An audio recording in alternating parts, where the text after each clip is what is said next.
whether they've got planes in the air, with the helicopters in the air, with the surveying universe, or looking at things they've never seen this before. They don't know what it's going to look like. Now, interestingly enough, Jeff Winder, there's kind of foot control there. So he lives back here, that's his resource houses. He hasn't had a chance to go back there. He doesn't know exactly what the situation is with his home, but whatever's happening, he's not going to go anywhere. This is where we are. So I want you guys to keep monitoring us, and we'll have this one press up before you get a couple of minutes. We're going to be 13. Very good, Jeff. We appreciate it. Thank you very much. And uncontrolled release there. Now let's listen back to our mayor. So she's been taking questions. Someone else is going to play it down. But this is as a result of the state council.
Hello, this is Pegasus Lifestyle Management. How can I help? Thank you, sir. Your spectacular aircraft is now ready for you at our nearest airfield.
list goes on and on and on. We just need the red tape to be clear, and people are looking for results. Yes.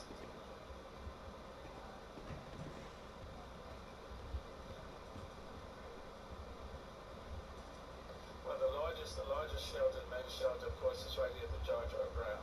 At its peak, there were a little more than 10,000 people at this location. I will tell you that as things starting to turn, that the population here at the Georgia... Now this one's easy enough. I've rented you out as a stunt pilot to an oligarch. It's his daughter's bat mitzvah, and if you can impress the horde of shrieking tween guests watching on relay by showing very little regard for your own life or anyone else's in the city, he'll give us the location of what we need.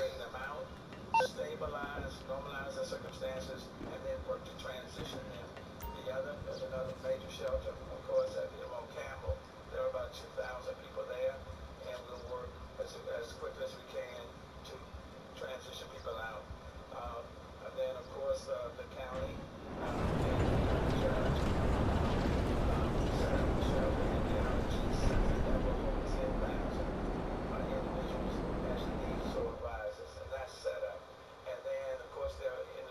shelters throughout the neighborhoods, and several of the council members have worked very, very hard in setting up individual shelters in various neighborhoods, and that's meeting the needs of those communities in those particular areas.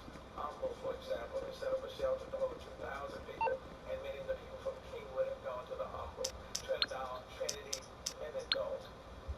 Hall is up in the west part of town, 1414 Ward. Hello, Pegasus Lifestyle Management. How can I help you? Your beautiful new aircraft is waiting at our nearest airfield. We hope you're very happy, sir. District K, they are about 700 in that particular shelter. And of course in the county, there are about 30 shelters overall in the county. So, basically, and let me quickly say, the city of Houston is not just providing shelter for Houstonians, but we're providing shelter for people who come in from the surrounding region. Okay?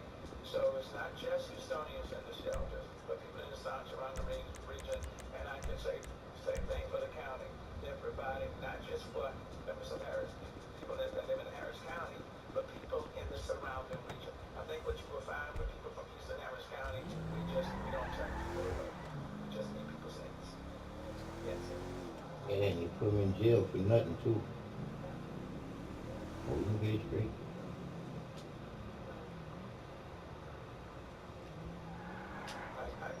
We'll have to work on that.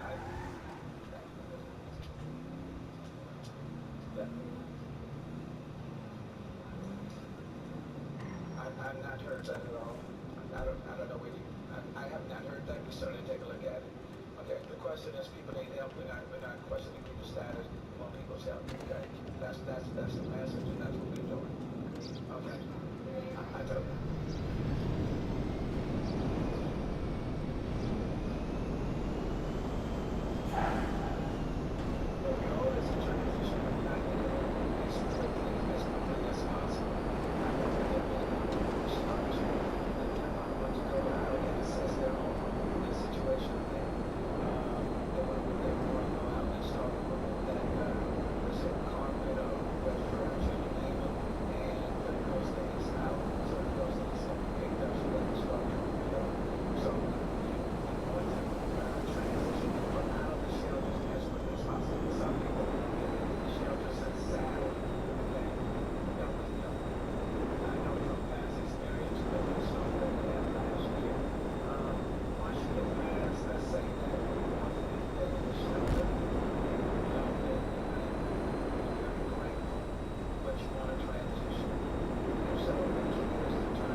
No, you didn't. A bunch of entitled teens were impressed enough to look up from their phones, and the cargo's location is now on your GPS.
Hello, you're through to Pegasus Lifestyle Management. How can I help?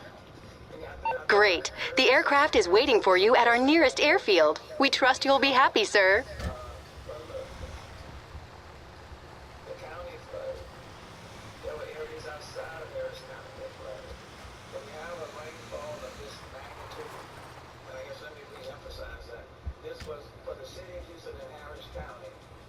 This was a major rainfall event.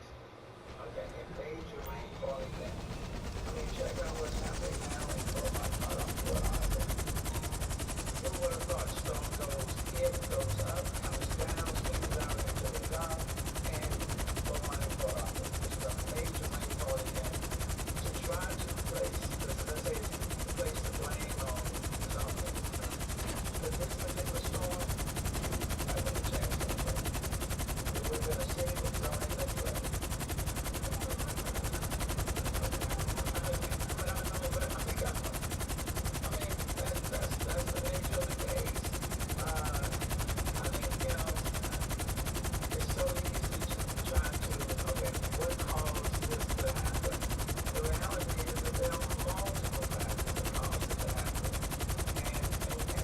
Quite frankly,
see what we can do. I've already begun the process. We're filling the semi-trucks as we speak. Many people have donated their trucks, their time, donated food, water, clothing, generators, things like that. The goal is this weekend. We're going to get those trucks down here by this weekend, and hopefully the plan is Sunday. We're going to have a bunch of my teammates are going to help me out in a few different locations around town to be determined, and we're going to hand out those supplies. The whole process, I'm going to keep people updated. I want these people to know how far down does it go. That kind of will dictate the track past where the National Hurricane Center is. Then, you see that little blue thing in that upper left-hand corner of that graphic?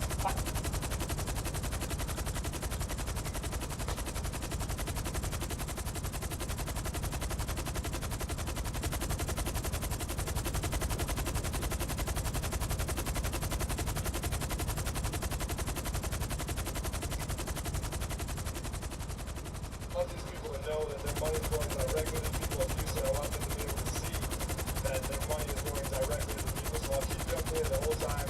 Our first wave of things is hopefully Sunday, delivering things to people of Houston. And I'm also working, I want you to know that when I say Houston, I mean Rockport, I mean Victoria, things like that. So it's not just the Houston metropolitan, it's everywhere. So thank you to everybody who's donated. And please, please keep donating. We're going to try and get to 10 million. It's been very difficult. It's been extremely difficult to watch, but it's also been unbelievably motivational to see firefighters, police, and everyday citizens helping each other out, lifting each other up. It's an unbelievable thing to witness what happens in a time of crisis.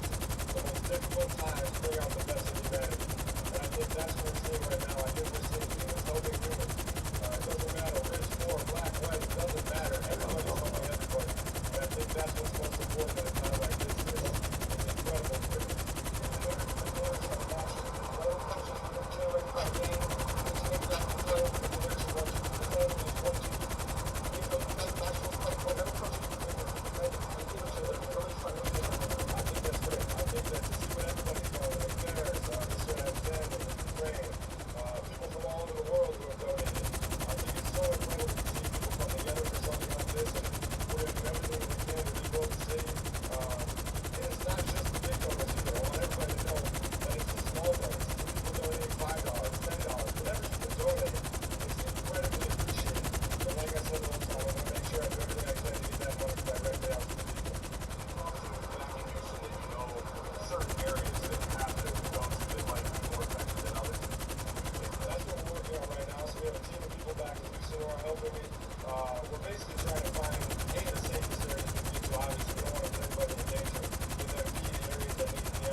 Yeah. That's such an important message right now. Just please keep donating, keep raising awareness, keep helping each other out. This is not a one day, this is not a one week Right, process. yeah, it's every day thing. It's a long process. And Houston, I just want you to know that we're going to be with you every step of the way.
on TV and helping from afar. This is happening to our people. Guys on these buses right here have been displaced from their homes. Their families have been gone. Their homes are being lost. So it gets very, very close. And I think that's why we're so passionate. That's why we're so excited to help and help rebuild our city. Thank you guys. Appreciate it.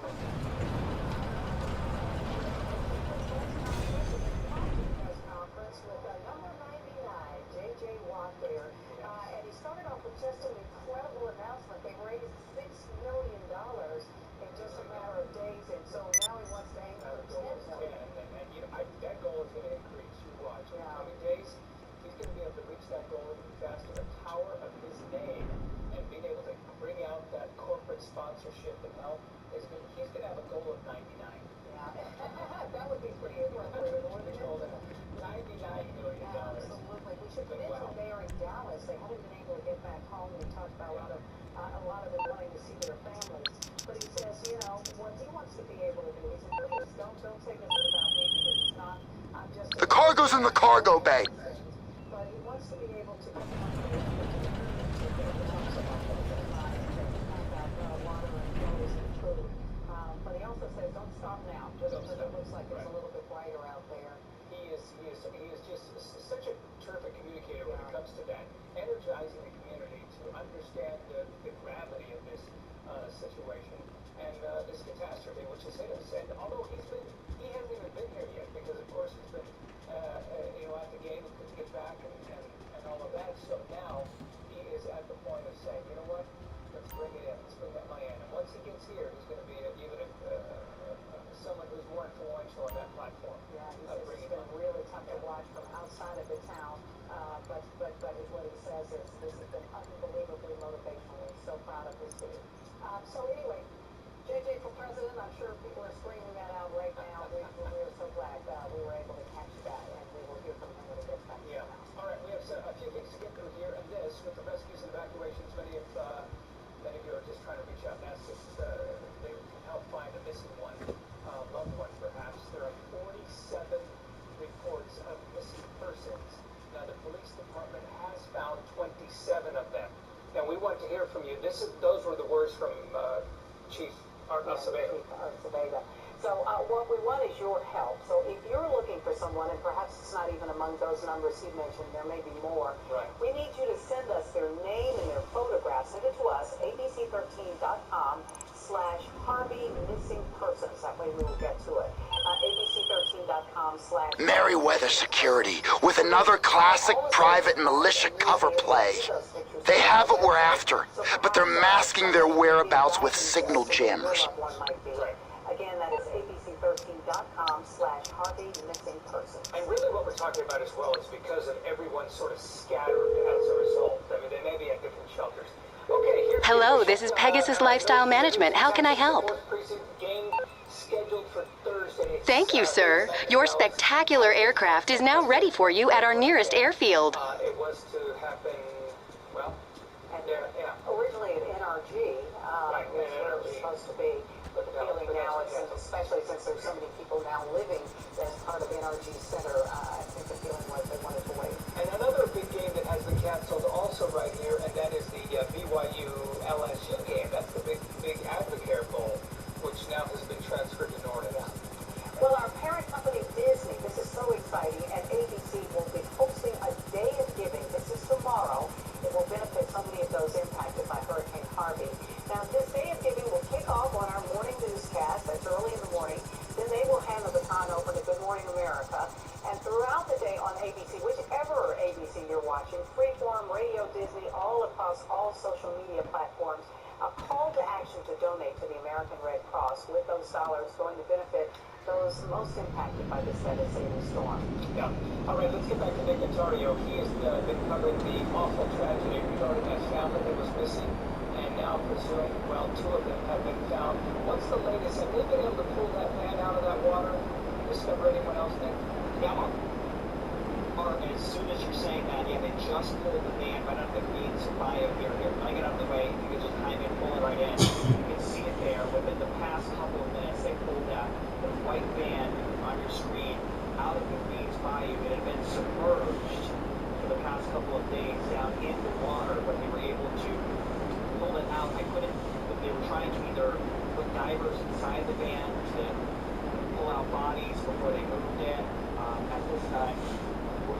sure if that was possible.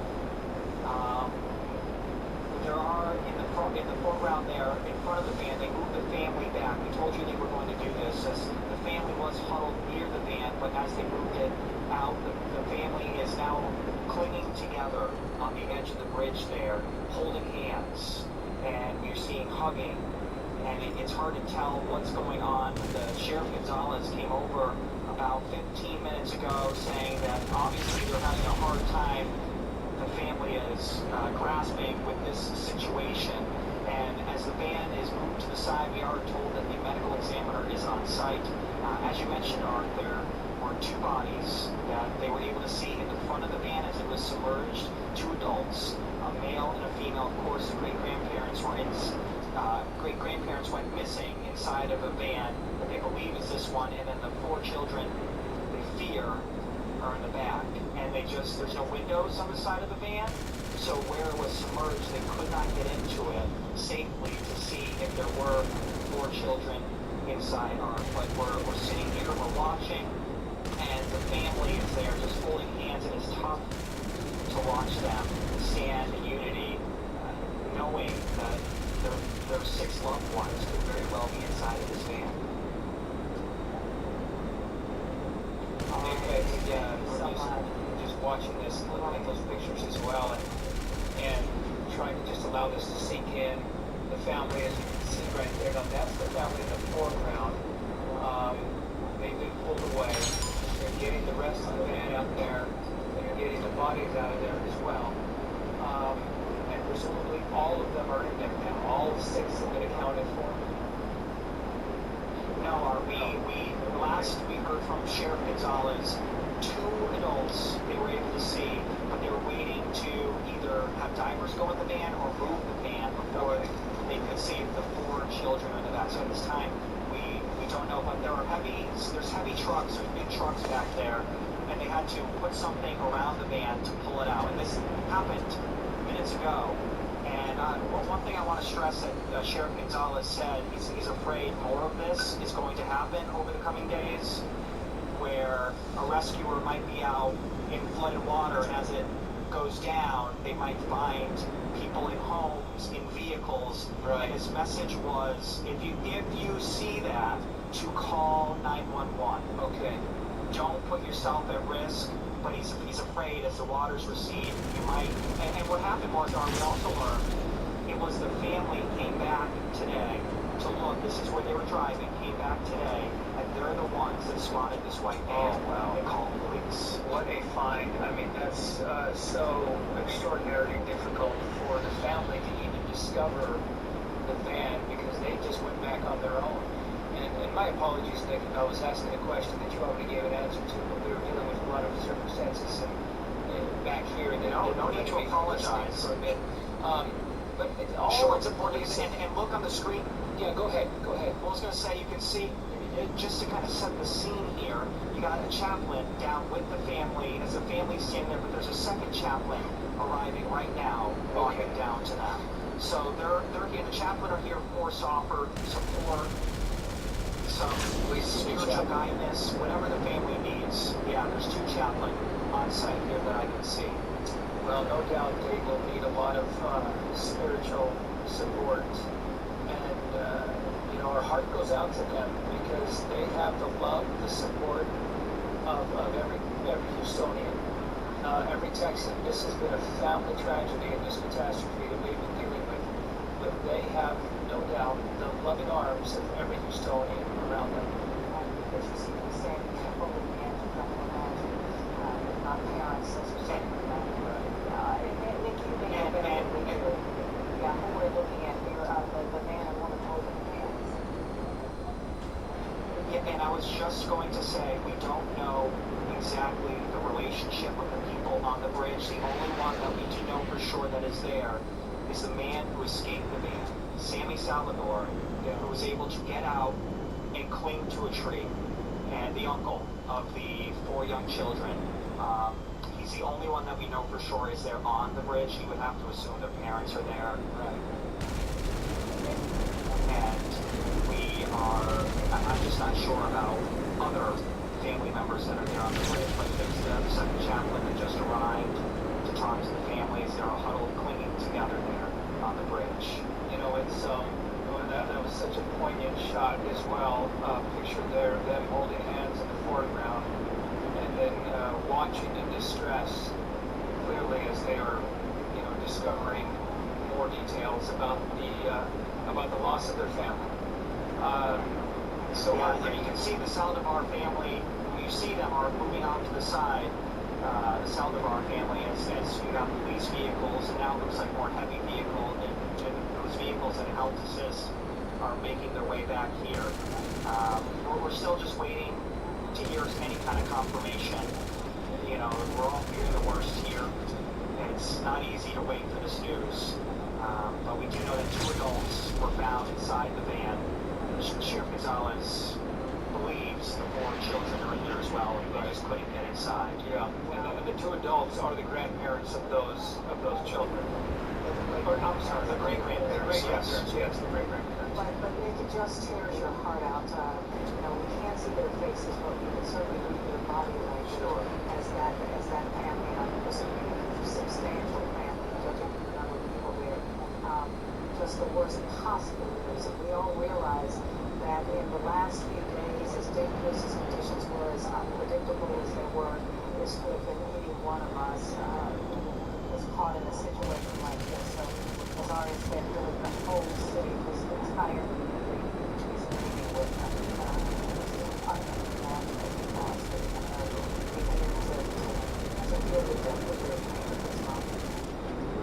see a lot of activity there. The Houston Police, it looks like the Sheriff's Department is also working. Is that right, Nick? Yes, we're not in the city. This is actually part of the county, so the sheriff's deputies are out here. And they were the ones here that originally rescued the gentleman, their uncle, as he was hanging there by a tree. But of course, with Sheriff Gonzalez, he's been great communicating with us. As soon as he comes back and gives us an update on if it was just 2 adults or if they did find 6 bodies inside that van, of course we're going to pass it along and let you all know at home. Well, and what we see here is Houston Police, but I realize now that is the dive team, and they would have been pressed into service because HPD does have the most experienced dive team They certainly in do. this area, so I'm sure it was necessary to bring them in. But you can see, once again, great cooperation between law enforcement agencies in the city with such a tragic event. And as we were talking about missing people and asking, Right, I was going to bring up that point. asking people to send in pictures and information, this is one sad ending, but we're hoping there are better endings out there. And the police chief, Chief Art Acevedo, just recently said, and we heard him say there are 47 reports of missing persons. 27, he says, have been located. So presumably we still have 20 missing persons out there. But, that's not to, maybe they're just lost in different shelters. They're kind of families separated. Some families left their home when others weren't able to at that point. But there's a lot involved here. And so in the coming days, and as the waters recede, I think the discovery of what's going to be a catastrophic result of this storm is going to be realized even more. Yeah, well, we are going to stay on top of this story. And we want to toss it over to traffic. I'm going to step out. Gina Gaston is here to take over. But we want to go right now to Rebecca, who is in for Catherine. So the coverage continues, as do the switches. Good to see you, Rebecca. Hey, Art and Mel. Well, on our freeways right now, we do have some improvements in some areas. Other areas, we're still dealing with road closures. Of course, the message is if you don't have to be out on the road, don't be out on the road. But we know a lot of you want to go and see your family members and get to the places you need to be. So if you can stay home, that would be great. If you can't, there are some freeways that are open. I want to go over a couple of things that are happening right now. Metro services are suspended through the rest of the day. They have their Metro Lift available. They're helping out with any kind of medical services, and it's not for full service, but they do have their Metro Lift available for some who need medical service, and they've been doing that since yesterday. Also, I want to let you know that the Galveston Bolivar Ferry is now open. They have 2 out of 3 boats that are running, and so you can now go from Galveston over to Bolivar without any problems whatsoever. Also, 59, the East Texas Freeway. We've lost a lot of our cameras just because they've been waterlogged from all of the rain that we've had, and so I can't show you what 59, the East Texas Freeway looks like at the San Jacinto River. But I can tell you that it is still closed in both directions over on 59 in that area, so it's not somewhere you can drive. And also, I-10 the East Freeway. We've had a lot of high water spots. Last night we had an amazing rescue mission place there on I-10. We're still dealing with other high water spots heading eastbound. It's closed at Cedar, and it's also closed at Lynchburg. And the Louisiana State Police decided to close down the westbound lanes of I-10 at the state line between Texas and Louisiana. So, if you have family who thinks they're going to make it into town from the Louisiana area, even people who want to come and help, right now, heading westbound on I-10, it's completely closed down. Let's talk about what's actually open right now. So, I-10 is completely passable, heading eastbound and westbound from San Antonio to Houston. So you're in good shape there. Also, 290 is open. You can take 290 inbound and outbound. So if you're trying to exit the area, you can take 290. I-45, the North Freeway, we've seen a lot of water over there the past couple of days. That water has receded. Here's the deal. You can take it northbound to go to Dallas, but they're asking people that if you're coming southbound, just please leave that for emergency vehicles. If you don't have to come this way, please don't. And if you are traveling, if you're leaving the area, and you're wondering what roads are like outside of the Houston metro area, you can go to drivetexas.org. That's the place where you can find out information on all of your Texas roads. Out to our TransStar cameras now. I want to show you what's happening over here on the Katy Freeway. So this is right at Eldridge. You can see the exit to Highway 6 with the Addicts and Barker reservoirs spilling out onto neighborhoods and feeder lanes and roads. It's also starting to spill on I-10, the Katy Freeway here. And so TxDOT crews right now are putting up barriers so that they can help from the whole freeway getting flooded. So the goal here is to make sure that the entire freeway isn't underwater. They're putting these barriers up and trying to make sure some traffic can get by. So even though I said I-10 is open in both directions, heading to San Antonio and back, once you hit this area, if you're heading westbound, you are going to deal with a couple of lane closures here. Let's move on over to our next camera and take a look at 59 East Texas Freeway. So I already mentioned at the San Jacinto River, it's completely closed in both directions. If you're heading southbound into downtown, the GRB is going to be right over here on your left side of the camera. This is your southbound lanes, and everybody has to exit the Gulf Freeway. So if you're coming into town, you cannot take 59 heading southbound through downtown.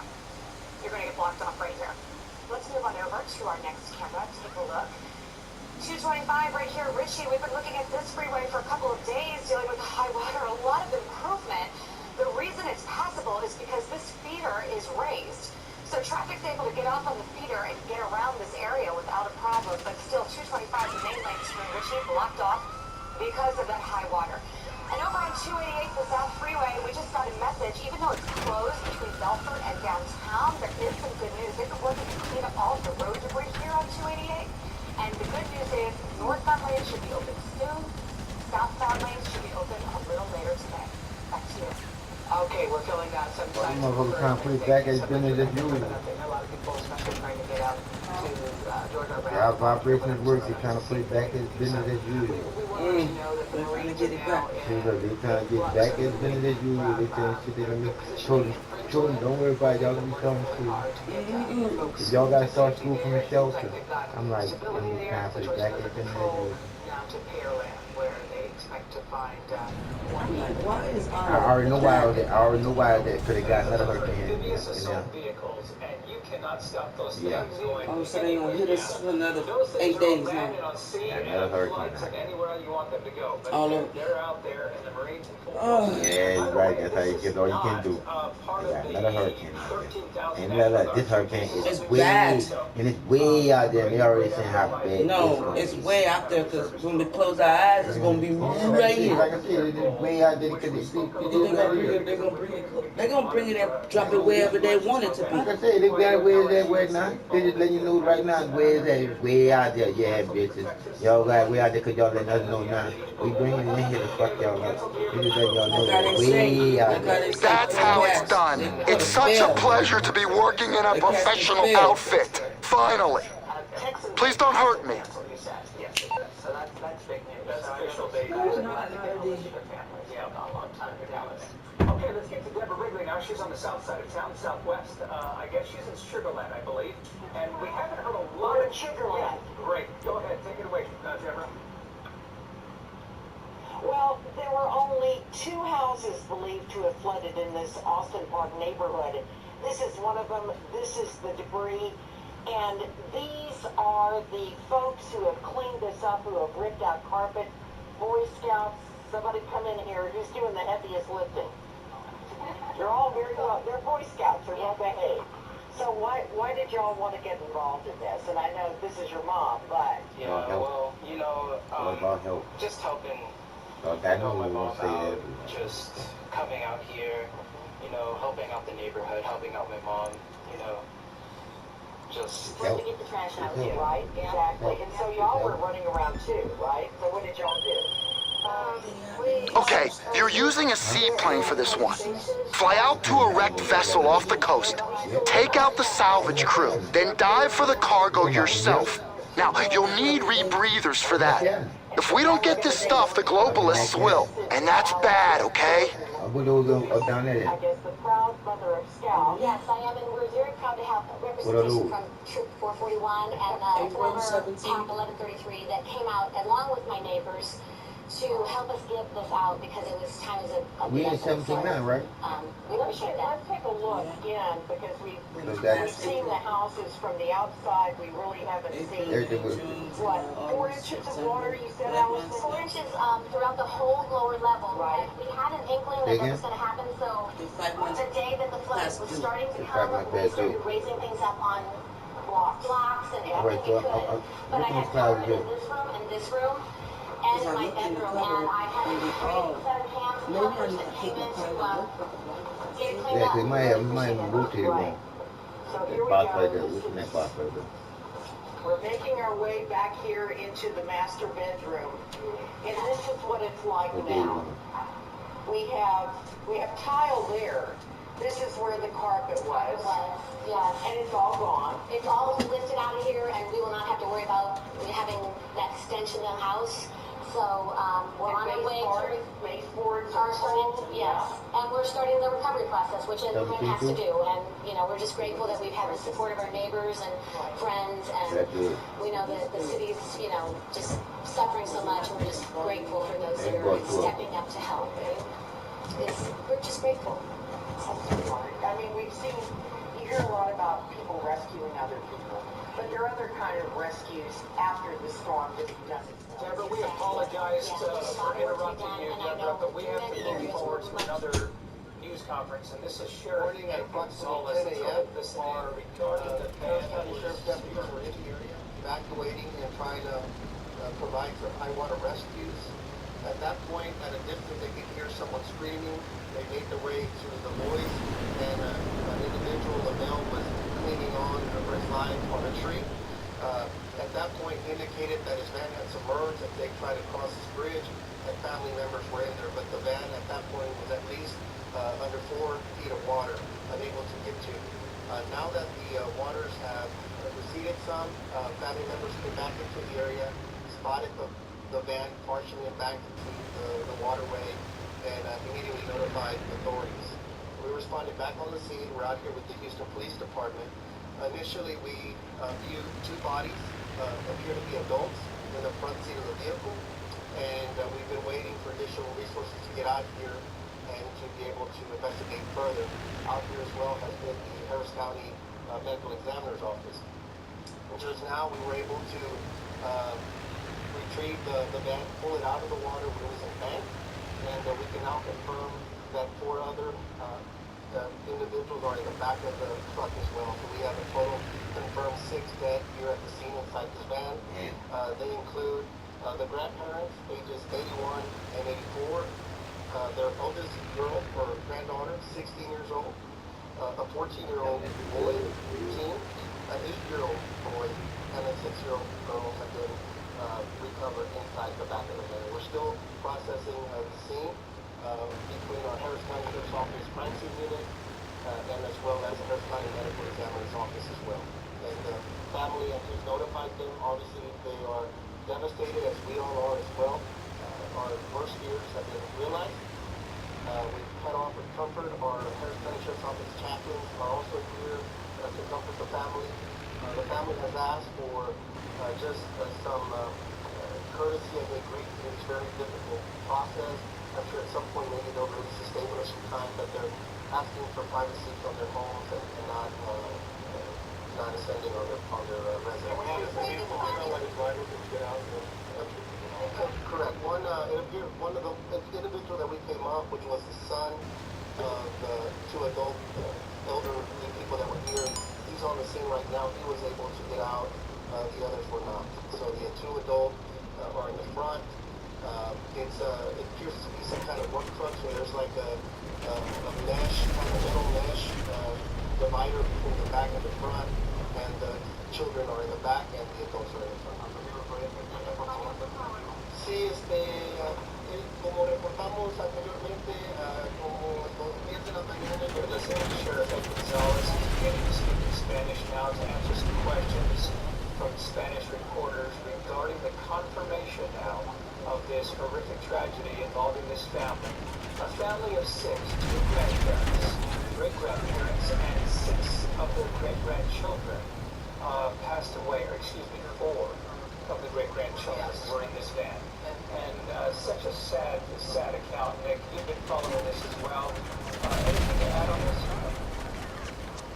Yeah, it's just, this is it's a tough day for that family. They're the ones, as you just heard the sheriff say, they came out today.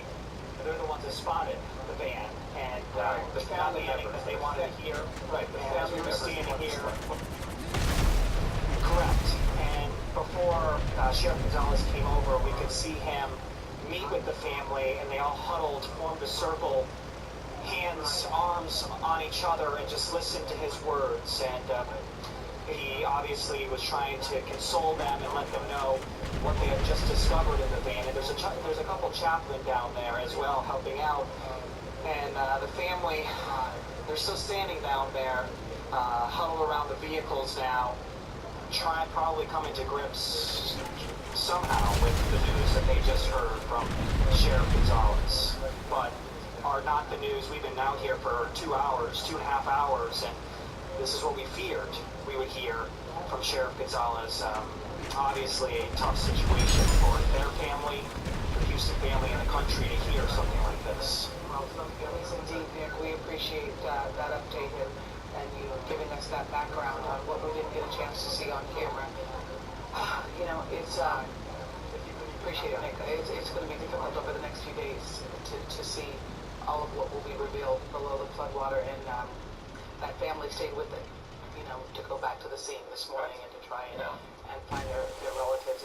And as you know, we are trying to help you find your loved ones if you have loved ones who are missing. Our website, we're coordinating a search, bbc13.com/Harvey missing. So we want to help you. It's certainly a tragedy when you lose someone, but you need to at least close the chapter, right, and figure out what happened. And because there presumably are at least 20 missing people, at least that's the statement from the police department. As we continue to look at the pictures of these 4 wonderful and 16, filled 14, with life, 6 teenagers and children. Young. What were those ages again? 16-year-old, 14-year-old, 8-year-old, a 6-year-old, and then the 80-something great-grandparents. Right.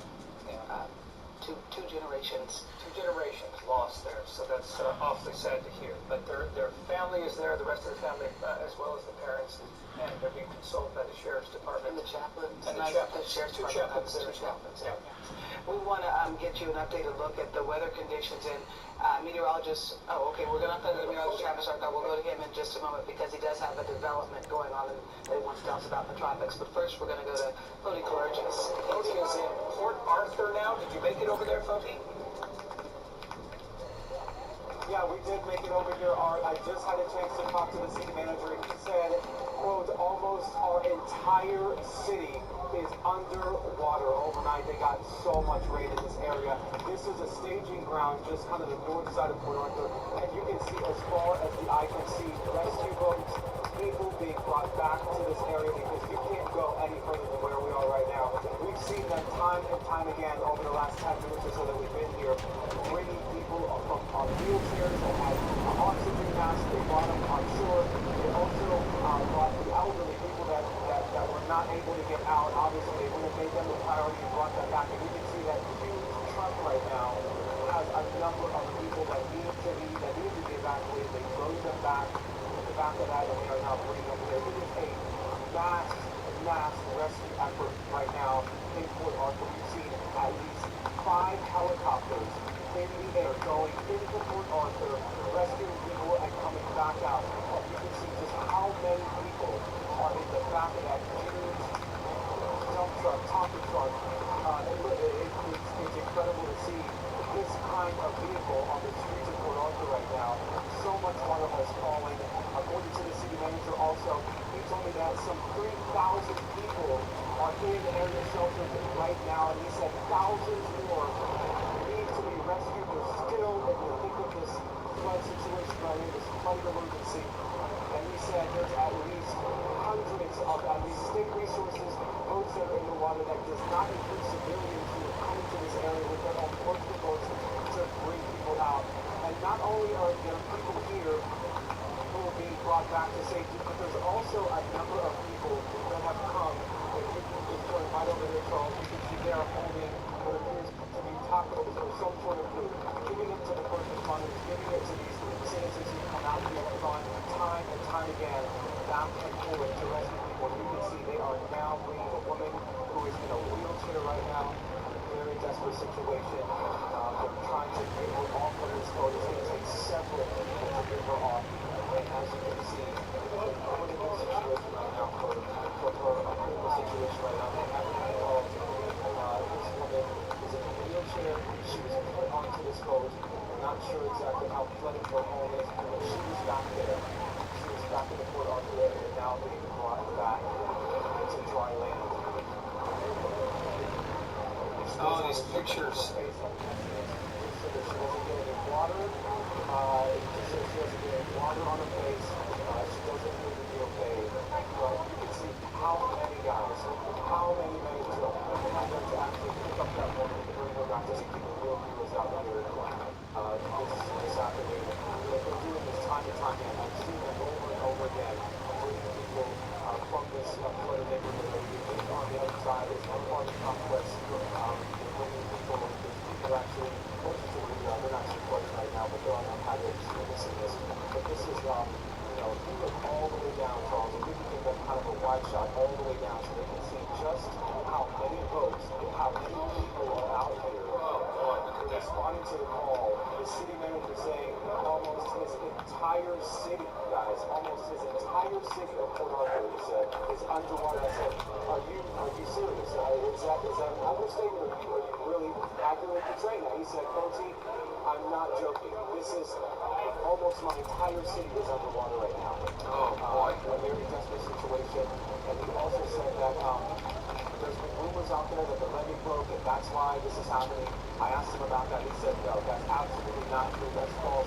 He said, this is a result overnight of the water that came into this area, that fell from the sky all night long. I don't know how many inches, how many feet it's told out to be, but in some areas, he said, we received so much water, and many people just did not have enough time in the middle of the night to evacuate. Again, guys, we can see the state resources in the air, on the ground, at least. We did see the Coast Guard helicopter. We saw a number of other state resources.